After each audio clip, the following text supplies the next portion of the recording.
नमः ॐ विष्णुपादाय कृष्णप्रेष्ठाय भूतले श्रीमते कृष्णबलरामस्वामिन्निति नामिने श्रीलप्रभुपादशिष्येषु केवलं व्रजवासिनं वाडववंशावतंसं हंसं द्वन्द्वान्तकं नमः। श्री श्री राधा गोविंद देव भगवान की जय हो। श्री राधा गोविंद पीठाधीश्वर जगतगुरु श्री कृष्ण बलराम स्वामी जी महाराज की जय हो। श्री वृंदावन धाम की जय हो। श्री वृंदावनेश्वरी राधा रानी की जय हो। जय जय श्री राधे श्याम। श्री गुरु चरण कमलेभ्यो नमः। మొన్న 15వ అధ్యాయం చెప్పుకున్నాం, ఇప్పుడు 16వ అధ్యాయం. 15వ అధ్యాయంలో భగవానుడు ఈ భౌతిక ప్రపంచం నుండి నిస్సంగత్వం పొంది తన దివ్యధామానికి అంటే భగవానుడి యొక్క ధామానికి చేరటానికి విధానాలను చెప్పారు. తర్వాత తన ధామం యొక్క వర్ణన కూడా చెప్పారు. ఆత్మ పరమాత్మలు వేరువేరని, ఆ ఇద్దరికి కూడా పైన దేవాది దేవుడైనటువంటి కృష్ణ భగవానుడు ఉన్నారని, ఈ పరమ గోప్య జ్ఞానాన్ని భగవానుడు తెలిపారు అర్జునుడికి. పురుషోత్తమ యోగంలో అంటే పురుషోత్తముడు అంటే భగవానుడు, ఆయన్ని ప్రాప్తించుకునేటటువంటి యోగము ఇది పురుషోత్తమ యోగం.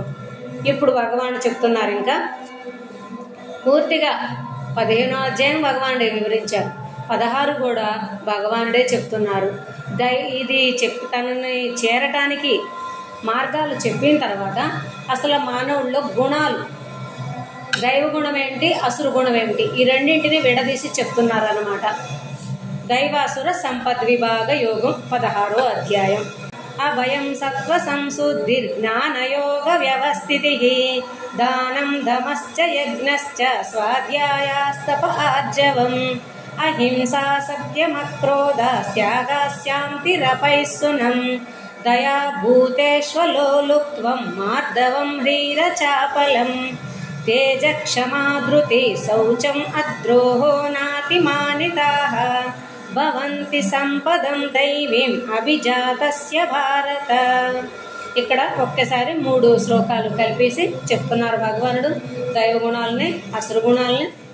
ఇప్పుడు ఈ దైవగుణాలు అసురు గుణాల్లో ఏది స్వీకరించాలో ఏది వదిలిపెట్టాలో కూడా వివరిస్తున్నారు అన్నమాట. ఇంతకు ముందల అధ్యాయంలో కృష్ణ భగవానుడు ఈ భౌతిక ప్రపంచాన్ని తలకిందులుగా ఉన్న అశ్వత్థ వృక్షంతో పోల్చారు. ఇప్పుడు ఆ వృక్షం నుండి వేలాడేటటువంటి 2 ఫలాలు ఉన్నాయి అని చెప్తున్నారు. ఈ ఫలాలు ఏమిటి? అసురుగుణం, దైవగుణం, మన యొక్క గుణాలు. అలాగే ఆ యొక్క అశ్వత్థ వృక్షానికి త్రిగుణాలు అనేటటువంటి నీరు పోసి మనం పెంచుతున్నామని, దానికి ఉన్నటువంటి రెమ్మలేమో ఈ వివిధ రకాలైనటువంటి జీవులని చెప్పారు భగవానుడు. భక్తితోటి దాన్ని కనుగొనాలి అంటే దాని ఏరు ఏమిటంటే భగవానుడు అని చెప్పారు. అది బ్రహ్మలోకం నుండి పిపీలి కాదు, చిన్న సూక్ష్మాతి సూక్ష్మము జీవి దాకా కూడా అది వ్యాపించి ఉందంటే ఈ యొక్క బ్రహ్మ దగ్గర నుంచి కూడా చిన్న జీవి దాకా కూడా భగవానుడు ప్రతి దాంట్లో కూడా వ్యాపించి ఉన్నారు. తన యొక్క మాయతోటే ఈ యొక్క త్రిగుణాలతోటే నడుస్తుంది అని చెప్పి ఈ ప్రపంచం మొత్తం కూడా, ఈ సృష్టి మొత్తం కూడా ఆఖరికి సృష్టి చేసే బ్రహ్మ దగ్గర నుంచి కూడా అని. అలానే ఇప్పుడు ఆ వృక్షానికి 2 ఫలాలు చెప్తున్నారు. అవి జీవుల్ని మోక్షానికి మరి బద్ధత్వానికి ఏ విధంగా కారణమవుతాయో కూడా ఆయన వివరిస్తున్నారు. మానవ సమాజంలో 4 వర్ణాలు, 4 ఆశ్రమాలు. వీటికి అన్నింటికంటే ముందు ఏమి వివరిస్తున్నారంటే భగవానుడు ఈ గుణాలకి చెప్పాలి అని అంటే దైవ గుణాలు అసురు గుణాలకి ముందు ఇక్కడ 4 వర్ణాలని 4 ఆశ్రమాలని చెప్తున్నారు. దాంట్లో సన్యాసి యొక్క గుణాలు ముందు చెప్తున్నారు. సన్యాసి ఎలా ఉండాలి? సన్యాసి నిర్భయత్వంగా ఉండాలి, తన జీవనాన్ని గడపటానికి చింతించకుండా ఉండాలి, అంతర్గతంగా బాహ్యంగా అంటే లోపల బయట కూడా శుచిగా ఉండాలి, భక్తియుక్త సేవలో ఎప్పుడు కూడా సంతోషంగా ఉండాలి, సన్మానాల కోసం ప్రాకులాడకూడదు, పేరు ప్రతిష్టలు కావాలి, ఇంతమంది శిష్యులు ఉండాలి, ఇంత ధనం ఉంది నాకు ఫలానా అని చెప్పి ఇలాంటి వాటి కోసం ఎప్పుడు కూడా ప్రాకులాడకూడదు. అతడు శాస్త్ర జ్ఞానం పూర్తిగా తెలిసిన వాడై ఉండాలి. తనకు నిర్దేశింపబడిన భక్తియుక్త సేవ వృత్తిని అంటే భక్తియుక్త సేవనే ఎప్పుడు కూడా స్థిరంగా ఉండాలి. దాంట్లో భక్తి చేసేటటువంటి దాంట్లో సన్యాసి అయినటువంటి వారు. ఇవి సన్యాసికి ఉండాల్సినటువంటి లక్షణాలు. ఆ తర్వాత గృహస్థికి ఉండాల్సినటువంటి లక్షణాలను వివరిస్తున్నారు. గృహస్థుడు తన జీవన వృత్తిని అంటే మనం రోజు జీవనం గడపటానికి నిజాయితీతో కూడిన సంపాదన ద్వారా చెయ్యాలి అని. అంటే అబద్ధాలు ఆడటము, వేరే వారిని మోసం చేయటము, ఏ విధంగానైనా సరే అది సంపాదన చేస్తే అది పాపకర్మ. ఇది జీవించాలి కాబట్టి దానికి సంపాదన చేయాలి. ఆ సంపాదన ధర్మ మార్గంలో చేయాలి గృహస్థుడు. తర్వాత తను సంపాదించిన దాని నుండి శక్తి అనుసారంగా అర్హులైనటువంటి వారికి దానం కూడా చెయ్యాలి. అట్లానే ప్రామాణిక భగవద్భక్తునికి దానం చేయాలి. ఇంద్రియాలని నిగ్రహించి వైదిక యజ్ఞాలని క్రమంగా ఆచరించాలి. తనను శక్తానుసారంగా దానం చేయాలి. తన ఇంద్రియాలని నిగ్రహించి వైదిక యజ్ఞాలని ఆచరించాలి. అట్లానే ఏకాదశి, కృష్ణాష్టమి, శ్రీరామనవమి వంటి ఆత్మశుద్ధి కోసం ఉపయోగపడేటటువంటి వ్రత ఉపవాసాలను ఆచరించాలి. ప్రామాణిక ఆధ్యాత్మిక గురువు గారి ఆజ్ఞల్ని అనుసరిస్తూ శాస్త్ర ప్రమాణంగా నడవటము, శాస్త్రాన్ని అధ్యయనం చేయటము, శ్రీకృష్ణ భగవానుని ఆరాధించటము చేయాలి. ఇవి గృహస్థు యొక్క లక్షణాలు అని. ఇక బ్రహ్మచర్య నియమాలు వివరిస్తున్నారు. బ్రహ్మచారి దివ్య గుణాలను అభ్యసించటానికి, ఈ విశ్వంలో కృష్ణుని సర్వవ్యాపకత్వాన్ని తెలుసుకోవటానికి ఆయన ఫస్ట్ బ్రహ్మచారి ప్రామాణిక ఆధ్యాత్మిక గురువుగారి మార్గదర్శకత్వంలో నిష్టగా శాస్త్ర అధ్యయనం చెయ్యాలి. శరీర సంరక్షణకు సంబంధించినంత వరకు కూడా బ్రహ్మచారి చాలా నిష్టగా ఉండాలి. అతడు ఇతరులతో తనకు గల సంబంధ బాంధవ్యాలందు కపటం లేకుండా ఉండాలి, ఆసక్తి లేకుండా ఉండాలి. బ్రహ్మచారి యొక్క నియమాలు. ఇక వానప్రస్థ నియమాలను వివరిస్తున్నారు. వానప్రస్థుడు తన భార్య బిడ్డల నుండి నిస్సంగుడై ఉండాలి. అతడు తనకు నిర్దేశించిన ఆశ్రమ నియమాలని నిష్టతో పాటించటానికి పవిత్రమైన పుణ్య ప్రదేశాల్లో నివసించాలి అని. వానప్రస్థుడు అంటేనే భార్య బిడ్డలకి దూరంగా ఉండి మహారాజులు చక్రవర్తులు అంతా కూడా రాజ్యాలను వారి యొక్క యోగ్యులైనటువంటి కుమారుడికి రాజ్యాభిషేకం చేసేసి తర్వాత వారంతా కూడా అడవులకి వెళ్ళిపోయారు. ముని ఆశ్రమాల్లో ఉన్నారు. అక్కడికి వెళ్ళి వారు సేవ చేస్తూ ఆ కందమూల ఫలాలను తీసుకొచ్చుకోవటం, వారే స్వయంగా వారు భగవానుడికి పూజా సేవ చేసి ఆ ఋషులకి సేవ చేసి ఆ ఫలాలను భుజించాలా తపస్సు చేసి వారు కూడా మోక్షాన్ని పొందారనమాట. చెప్తున్నారు శాస్త్రంలో 50 దాటితే పైన అయిపోయింది మన పని అని.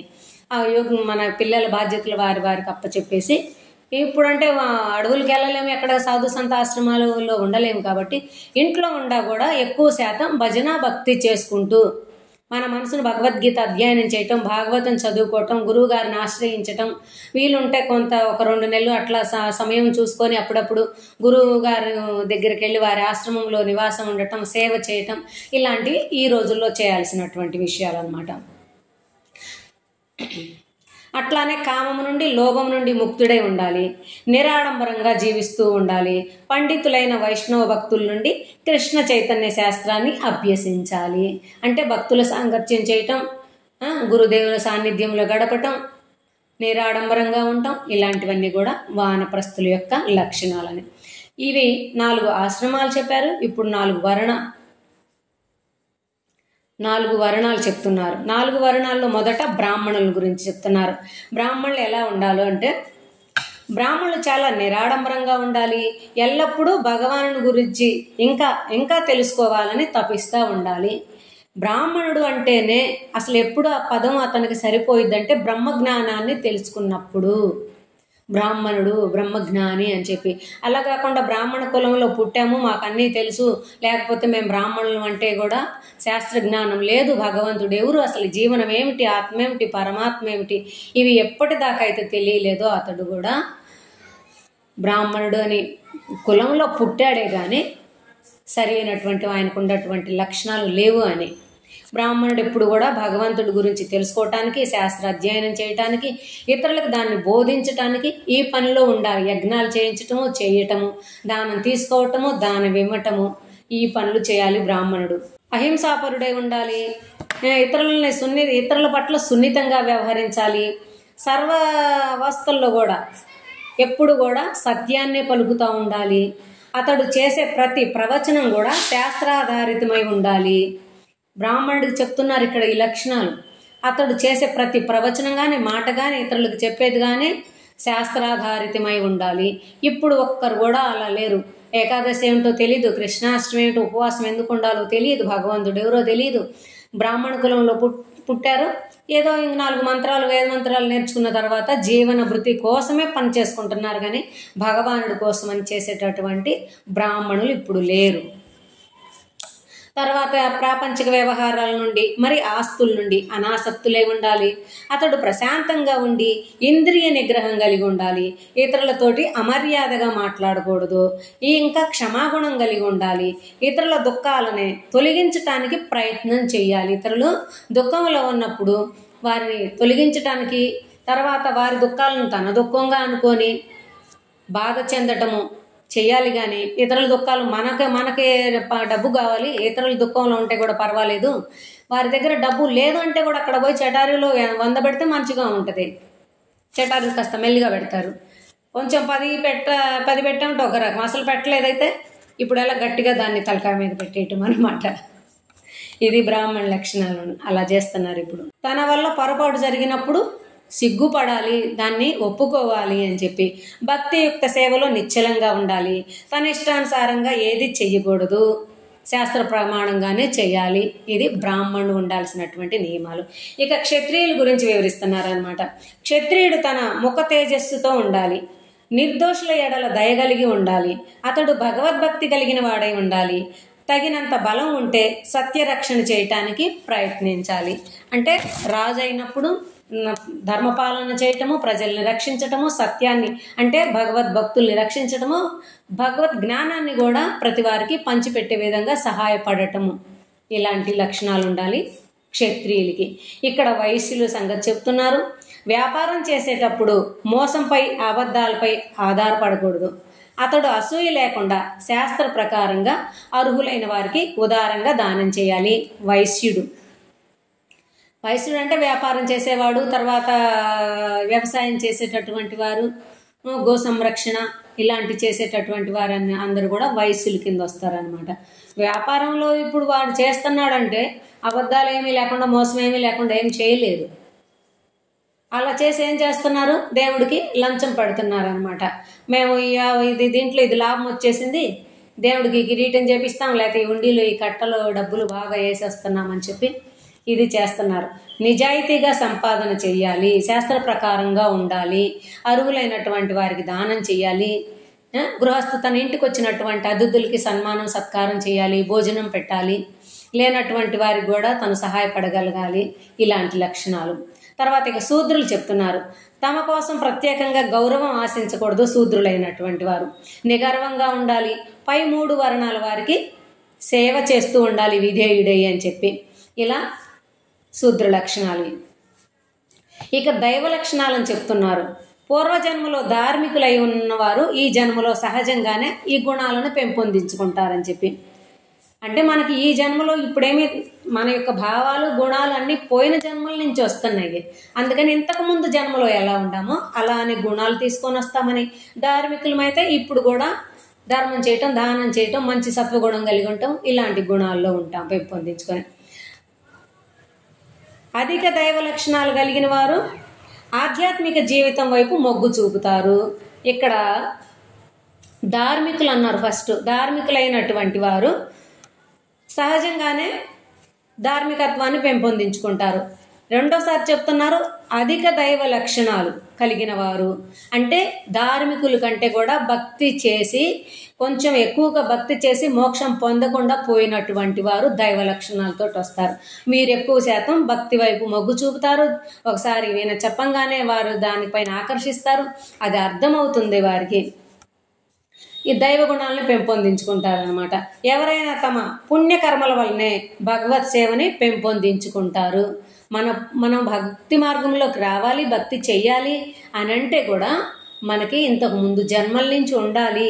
లేదు అయితే ఇప్పుడు రాలేము ఒక్కసారిగానే. దంభో దర్పో విమానశ్చ క్రోధ పారుష్యమేవ చ అజ్ఞానం చ విజాతస్య పార్థ సంపదమాసురీం. ఇక్కడ కృష్ణ భగవానుడు నరకానికి నడిపించే కొన్ని అసుర గుణాలను చెప్తున్నారు. పైన ఏం చెప్పారు, దైవ గుణాలను చెప్పారు. బ్రాహ్మణుడు ఎలా ఉండాలి, ఈ 4 వర్ణాలు 4 ఆశ్రమాల్లో ఎలా ఉండాలి, ఏ దైవ గుణాలని వివరించారు. ఇప్పుడు అసురు గుణాలని చెప్తున్నారు. దంభం కలిగి ఉండటము, కపటము, గర్వము, కోపము, లోభము, క్రూరత్వము, మరి అజ్ఞానం, ఈ గుణాలు అసుర భావాలు అని చెప్పి, ఈ వారు గత జన్మలో అధార్మికులై ఉండటం వలన ఈ జన్మలో అసభ్యులై హీనమైన ఇంటిలో జన్మిస్తారు. అంటే మానవ జన్మ వచ్చింది, కింద జన్మలో చెడు కర్మలు మంచి కర్మలు చేస్తూ ఉండటం వలన నరకంలో భోగించిన తర్వాత కూడా మళ్ళీ మానవ జన్మ వచ్చింది. ఆ జన్మ ఉన్నతమైనది కాకుండా నీచ కులాల్లో పుట్టటము, ఇప్పుడు చెప్పినట్టుగా తమో గుణంలో ఉండటము,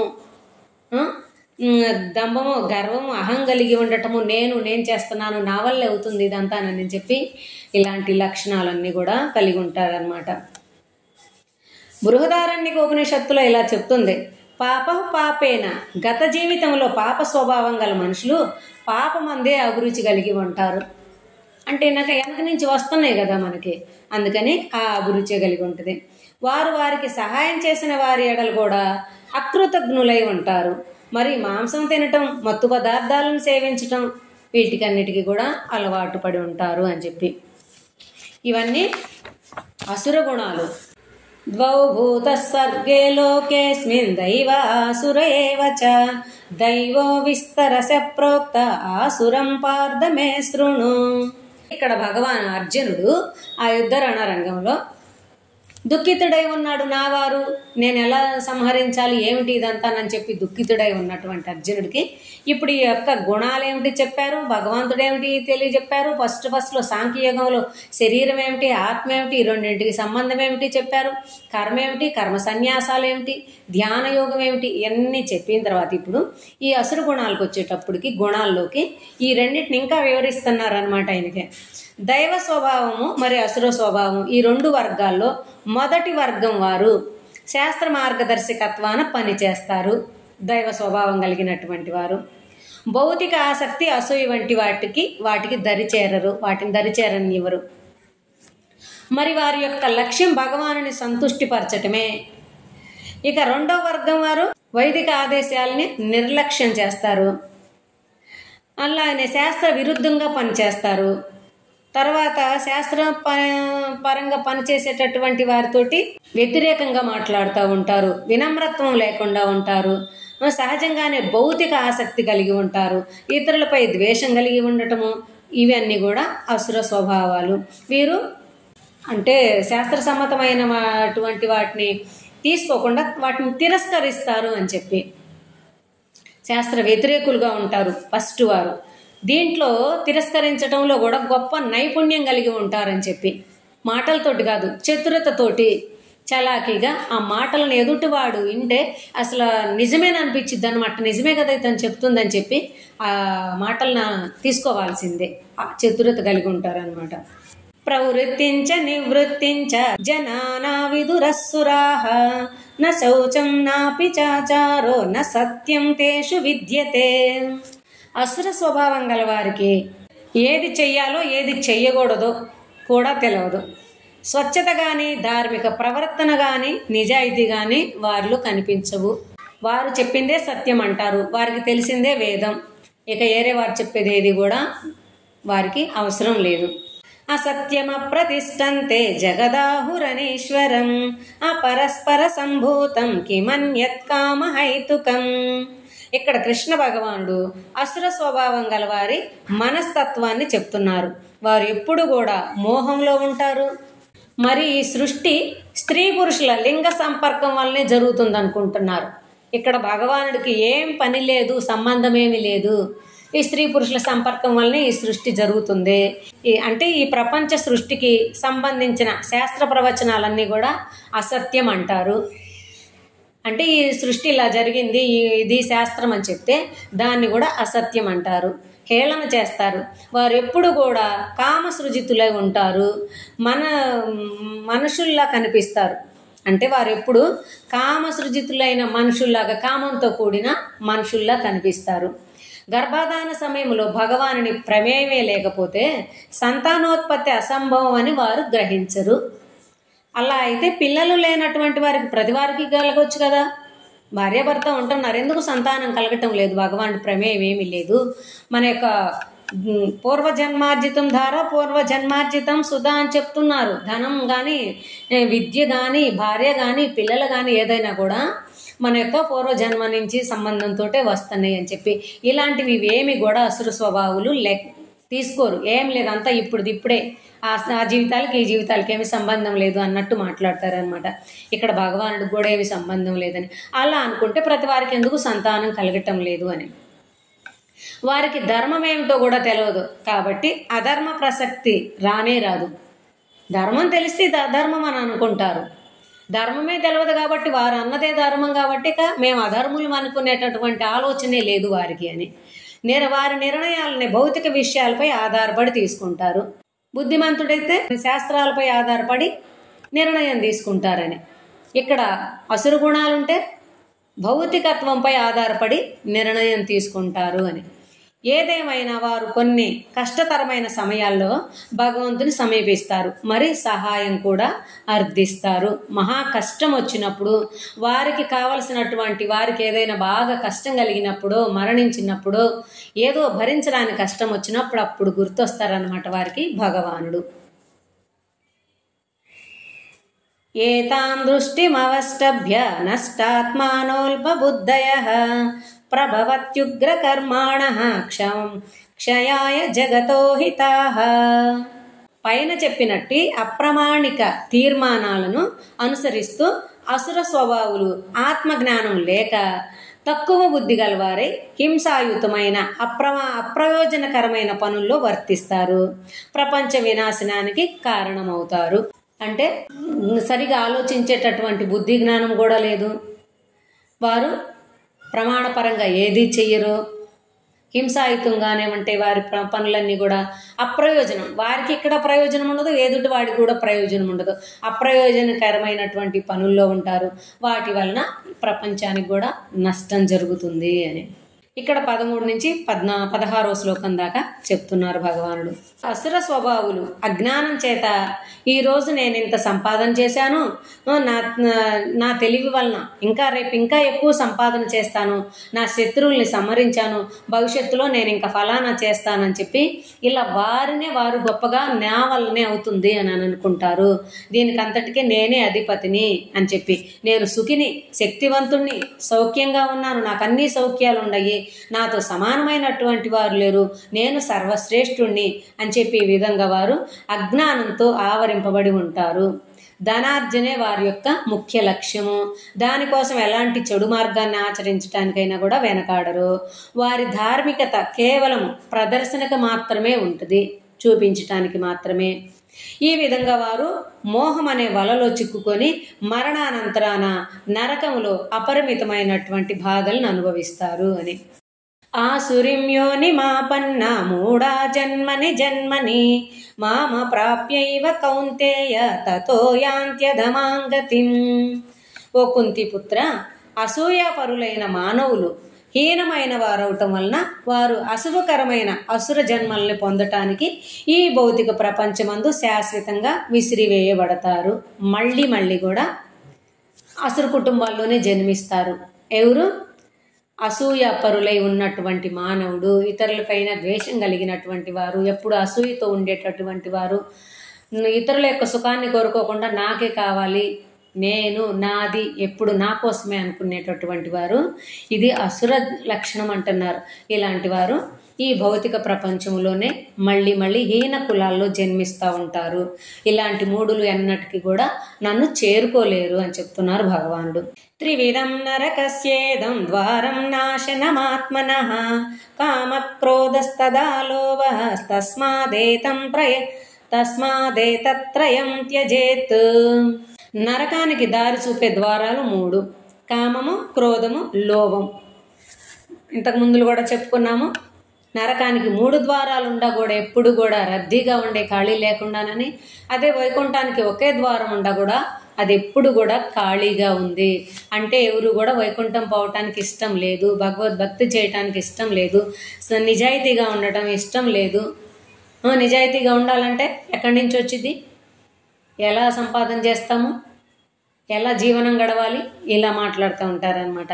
ఆ తర్వాత ఇక్కడ సుఖంగా ఈ యొక్క శరీరాన్ని పెంచి పోషిస్తే దీని పరిణామం ఏమిటి? ఎక్కడికి వెళ్తున్నాం? అధర్మంగా సంపాదన చేసి వేరే వారిని హింసించి కష్టపెట్టి బాధ పెట్టి తీసుకుని వచ్చినటువంటి దాంతో మన శరీరాన్ని సుఖపెడితే తర్వాత దాని పరిణామం ఏమిటి అనేటటువంటి ఆలోచనే లేదు. అందుకని భయము లేదు, ఆలోచన లేదు కాబట్టి భయం లేదు. అందుకని ఈ యొక్క 3 గుణాల్లో పడిపోయి కామంతో, క్రోధంతో, లోభంతో వ్యవహరిస్తూ ఉంటారు. ఈ పనులన్నీ కూడా ఆత్మనాశన కారణాలు అని వీటిని విడిచిపెట్టాలి. లేదు అయితే కూడా మనకెప్పుడు కూడా సుగతి ప్రాప్తించదు. ఎవరైనా ఇవి నరక ద్వారాలని తెలుసుకుంటే వాటిని వదిలిపెట్టొచ్చని చెప్పి భగవానుడు మళ్ళీ చెప్తున్నారు. వీటిని ఎప్పుడైతే తెలుసుకున్నప్పుడు వాటిని వదిలిపెట్టారో అప్పుడు భగవానుడిని శరణాగతి పొందుతారని జీవుల పైన అంత దయ తలసి భగవానుడు వీటిని ఈ యొక్క గుణాల్లో ఉంటే నువ్వు ఇక్కడికి వెళ్తావు అని చెప్పి మరీ చెప్తున్నారు. వాటిని వదిలిపెట్టితే నువ్వు ఇంత భయంకరంగా ఉంటుందని తెలుసుకుంటే కనీసం భయంతోటైనా వదిలిపెట్టినప్పుడు భక్తి మార్గంలోకి వస్తారు. అప్పుడైనా సరే నన్ను చేరతారు అని. యశాస్త్ర విధి మృత్సృజ్య వర్తతే కామకారతః న సిద్ధిమవాప్నోతి న సుఖం న పరాంగతిం. ఎవరైతే బాహ్యంగా ధార్మికులుగా ఉంటూ శాస్త్ర ఆదేశాల కట్టుబడకుండా ఉంటారో వారి గతి ఏమిటో వివరిస్తున్నారు. పైకి మాత్రం ధర్మపరులుగా ఉంటున్నారు, శాస్త్ర ఆదేశాలకి కట్టుబడరు. ఇప్పుడు ఈ శాస్త్ర ఆదేశాలు మనకి జీవికి భగవానుడికి మధ్య వంతెన అని చెప్తున్నారు. వీటిని కానీ మనం ఆచరించి మన జీవనంలో పాలన చేసినట్లయితే ఈ యొక్క జీవి తిన్నగా ఏ కష్టం లేకుండా భగవానుడి దగ్గరికి వెళ్తారు. అందుకని ఇది శాస్త్ర నియమాలు మనకి వంతెనలాగా పనిచేస్తాయి అని చెప్పి. వంతెన ఉంటే చీమైనా సరే దాన్ని తేలిగ్గా దాటిద్ది. అర్థం ఏమిటంటే నిజమైన ఆధ్యాత్మిక మార్గాన్ని హృదయపూర్వకంగా ఆచరిస్తే అతన్ని ఆధ్యాత్మికంగా సందేహం కలిగినా కూడా మాయను దాటగలుగుతాడు. ఆధ్యాత్మిక మార్గాన్ని అనుసరిస్తూ ఉంటే ఏమన్నా సందేహం వచ్చినా కూడా మార్గంలో మాయని దాటగలుగుతాడు అని. మానవ జన్మని సార్థకం చేసుకోవాలంటే ఆధ్యాత్మికతకి పునాది అయిన శాస్త్ర నియమాలని విమర్శించటం కానీ నిర్లక్ష్యం చేయటం కానీ చెయ్యకూడదు. శాస్త్ర నియమాలను తెలుసుకొని చెప్పటమే కాకుండా శ్రద్ధతోటి పాటించాలి. వాటిని మన జీవితంలో ఆచరించాలి. శాస్త్ర ఆదేశాలను పాటించలేదైతేనేమో నరకానికి వెళ్తామని, మనకు నిర్ణయించినటువంటి మనం ఏ వర్ణంలో ఉండామో ఏ ఆశ్రమంలో ఉండామో వాటిని పాటించలేదైతే ఈ కామవాంఛలు మన ఇష్టం ప్రకారం అనేకమైనటువంటి కోరికలతో వచ్చి వాటి ఫలితాల నుండి ఇప్పుడు బాగానే ఉంటుంది, తర్వాత వాటి ఫలితం వచ్చినప్పుడు అప్పుడు ఏడ్చినా కూడా వాటి నుంచి కూడా ఎక్కడ తప్పించేవారు లేరు, మనం కూడా తప్పించుకోలేము. తమ ఇష్టానుసారంగా ప్రవర్తించేవారు కొంతకాలం విజయులైనట్టు కనిపించవచ్చు, గర్వించవచ్చు. మేము శాస్త్ర ప్రకారం అంటారు, భగవంతుడు అంటారు, రోజు అలా ఇలా అంటారు, ఎప్పుడు కష్టంలో ఉంటారు, డబ్బు లేదు, ఇది అని చెప్పి చాలా రకాలుగా కూడా మాట్లాడతారు. చూడు మేము సుఖంగా ఉండాము, మేము డబ్బు సంపాదన హాయిగా ఉండాము అనుకుంటారు.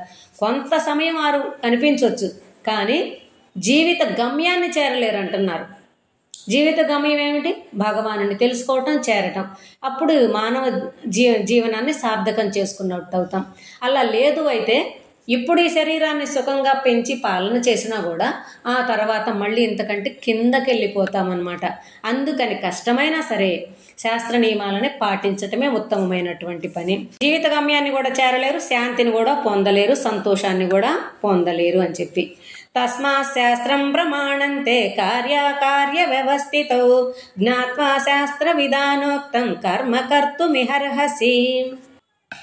మానవుడు తన అసలైన కర్తవ్యం ఏమిటని తెలుసుకోవాలంటే సత్ప్రమాణికమైన ఆధ్యాత్మిక గురువును ఆశ్రయించి వారిని శరణు వేడి తన సందేహాలను తీర్చుకొని శాస్త్ర పద్ధతిలో నడిచినట్లయితే భగవానుడి భక్తులయ్యి ఈ ప్రపంచం నుండి ముక్తులవుతారు. అలా కాకుండా వారి ఇష్టం ప్రకారంగా నడిస్తే నరక స్థితిలో పడిపోతారు.